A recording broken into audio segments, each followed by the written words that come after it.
Hello, everyone. I'm Simon Ford of Ford's Gin. Martinis, gin and tonics, Negronis, great classic cocktails is what I'm about. But I also love to hear from great bartenders from around the world, which is why we've partnered with Beyond the Drink for this season. Cheers.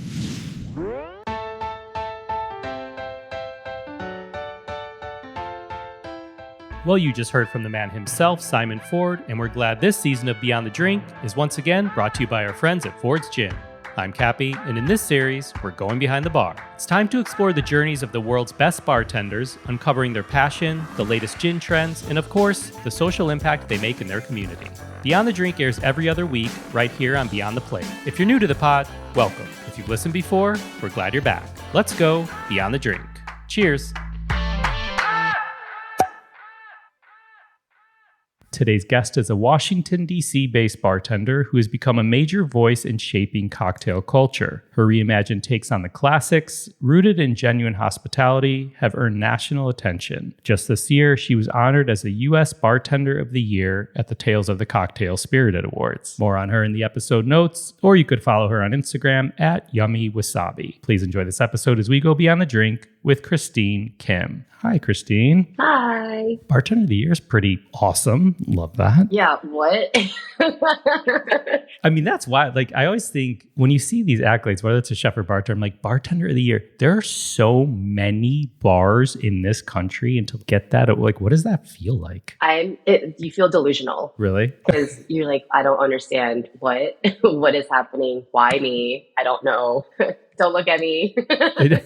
So funny. Okay, so your bar in DC, I know it's an industry favorite, but between your love of music and the fun neighborhood vibes and your cocktail creations, how are you balancing all of these things to create what you've brought to life? Survival mode. No, I like to call our space organized chaos. So as long as you have like a strong foundation, like, and a base of like how to approach things, then it just makes everything so much easier. Like, you know how to react to any and all sorts of situations. And we've seen it all, I will say. I can imagine. You know, do you thrive on that? Like organized chaos? I feel like everyone in the industry must. You have to, right? I live in that zone. I feel like that's when I thrive the best. Like if things in the like hospitality industry are going too smooth, I don't know. I feel like it's an industry of chaos. Right. I mean, you plan so hard for things probably to be able to deal with the chaos. Because if you didn't plan to have things go a certain way, it would be ultra chaotic. But anyhow, so what do you love about being behind the bar or creating cocktails? I really love the sense of creating an experience for strangers, getting to know new people. We do strive to be a neighborhood bar first. And we've literally, honestly, like, it's so crazy. We've been open for 9 years now, and we've seen people who have had first dates together, that have gotten married, have babies, maybe some divorces, but, you know, like a life of someone's like journey in their adulthood or in their like in their 20s when they're figuring themselves out or figuring themselves out in their 40s. Like, it's kind of wild to kind of reflect on like being a part of someone's experience in that way, just like in the background, but, you know, they know that we're there. And when they tell us certain things, or like I see their child that's like 5 now, I'm like, holy cow, like I knew you before and after child, and you know, like what a journey it's been. Yeah, that's so cool. And I think also so important for you, people in the industry, to be mindful of that, because I mean, imagine how many people have all those experiences there. You're always remembering a time or a first date, like you said, at the bar, or a call or text you received while you were sitting at the bar drinking your drink. So many memories are set around these experiences that essentially you are kind of creating. Let people know what you do. Like, where are you now? So I bartend, obviously, but I also, I kind of have a hand in everything. I am one of the partners of Service Bar. So obviously a manager. And then outside of work, try to be active with the community with the time I might have. I also do work with Chefs for Equality, which is an organization based with HRC, the Human Rights Campaign. There's always an event every year that we just wrapped up a month ago, supporting LGBT rights and like tying in chefs and bars and supporting the DC community when it comes to that, and featuring all the talent and raising money for charity. I love how I asked what you do, and you definitely talked about being a bartender, but you went right into do charity and giving back and social impact. And that's just like such a testament to the industry and the generosity of it. It's so incredible. Can you share with everybody how you got here? Like, how did you get to where you are? I think my liking of nice things growing up and wanting to buy them helped. I started working, I guess, in the food and beverage side of things when I was 13, to be lied about how old I was, 13 or 14. And it was like waiting tables at this restaurant. I was living with my sister at the time and her husband and kid outside of Philadelphia, and like would walk out down the neighborhood and go to this restaurant. It was French and Asian fusion, and serving tables there, hearing conversations that I really should not have heard at that age. But that was kind of always in and out of hospitality. It was always to kind of like paper things or, school and the likes. My family also owned dry cleaners growing up. So I just feel like the business of like a service was always kind of like in my roots. Kind of went all in my early 20s. I quit school, quit my boyfriend at the time, and like moved to DC and just like cemented my roots, fell into a place that I actually enjoyed. And it just kind of like started all from there. How did you know what you were doing at 13 or 14 years old, going to serve at a restaurant? Like, what made you do that? I feel like it's a great question. I'm going to sound like a terrible person when I say this, but like,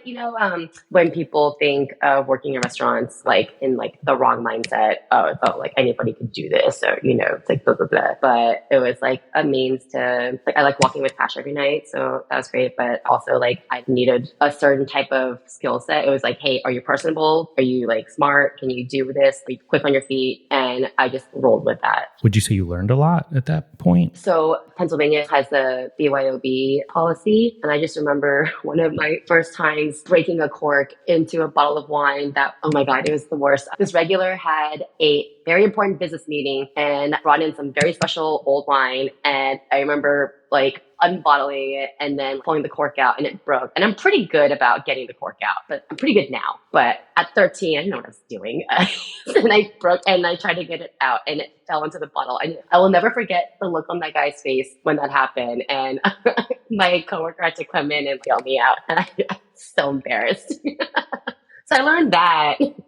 And why did you wind up, you were in college and you wind up stopping school, moving to DC to work in the industry? Were you just not a school person, or? I was, but I liked school, but maybe I was just lost. Okay, so you moved to DC, and what was the first job you had when you moved to DC at 20? I worked at a barbecue place that had just opened up, and then a new cocktail bar that had opened up as well. And then eventually, like during those times when I was trying to figure out what I wanted to do, I also had a paid internship job as well. And how did you get so entrenched in the beverage space? Like, at what point did that happen? So I've always liked bars, and when I was going out, maybe underage, with friends that were older than me. How dare you, Christine? What? I would go out and, I always liked the space I was in. I've always been a night owl since I was a kid. So like being up late, maybe I just like dark places. I don't know. But I like that sense of like camaraderie, community, like just like telling stories with friends, being in that kind of environment. So I just remember I'm like, okay, I'm spending money at these places. Why not be in this space, but like make money and like help curate an experience as well. So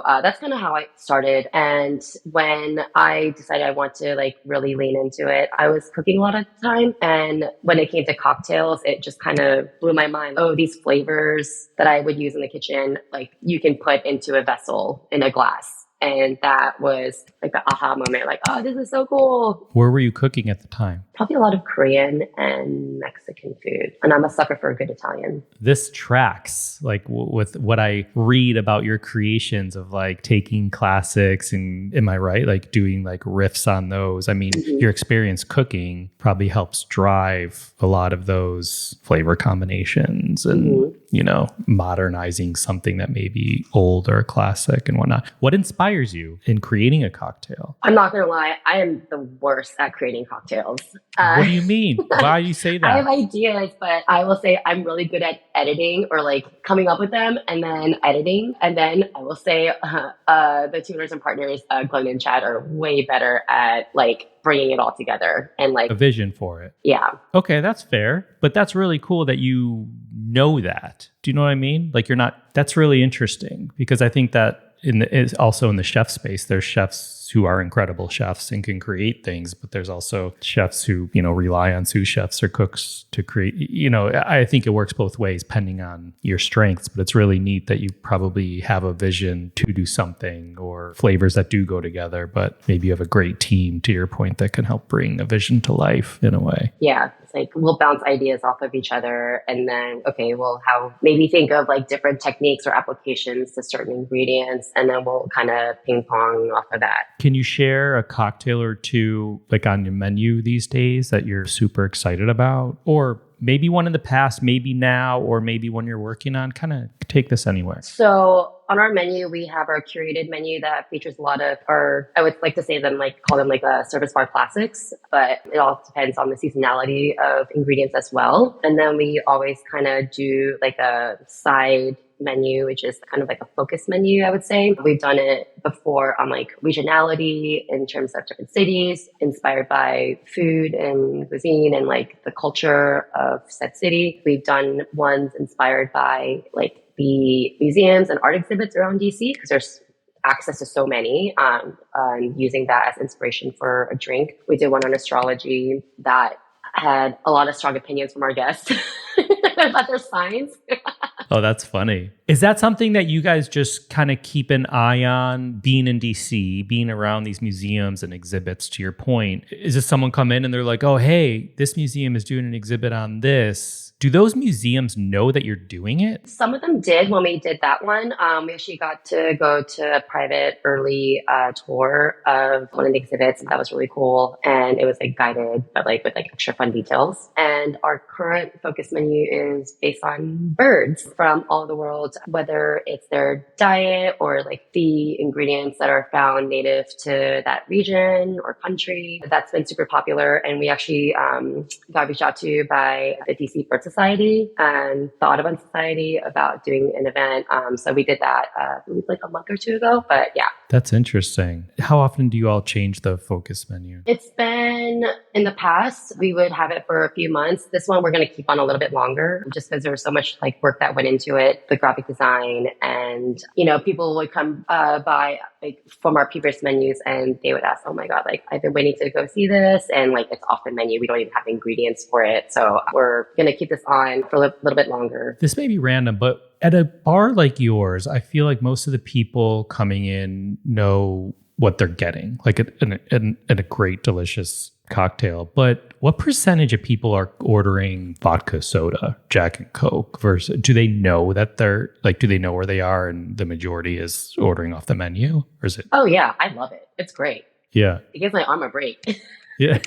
Are there a good percentage just ordering off menu? Oh yeah, for sure. Yeah. And honestly, even when I go to a cocktail bar, I'll order a gin and soda and call it a day. It's like, I'm here for the space and the people. And sometimes I just want to have a timeout, with a highball. So no hard feelings on your end if someone comes in and orders a gin and soda? Oh my God, no. If that's what you want, I'll give you what you want. I have no hard feelings. I do not judge. I'm really okay with it. Vodka sodas all day. Sure. Let's go. By the way, is gin and soda your go-to like cocktail? When I go out, I'll do like a gin and soda or a tequila soda, 2 limes, not 1. 2 limes in either, in the tequila soda or gin and soda, yeah. Preferred in the gin, but yeah.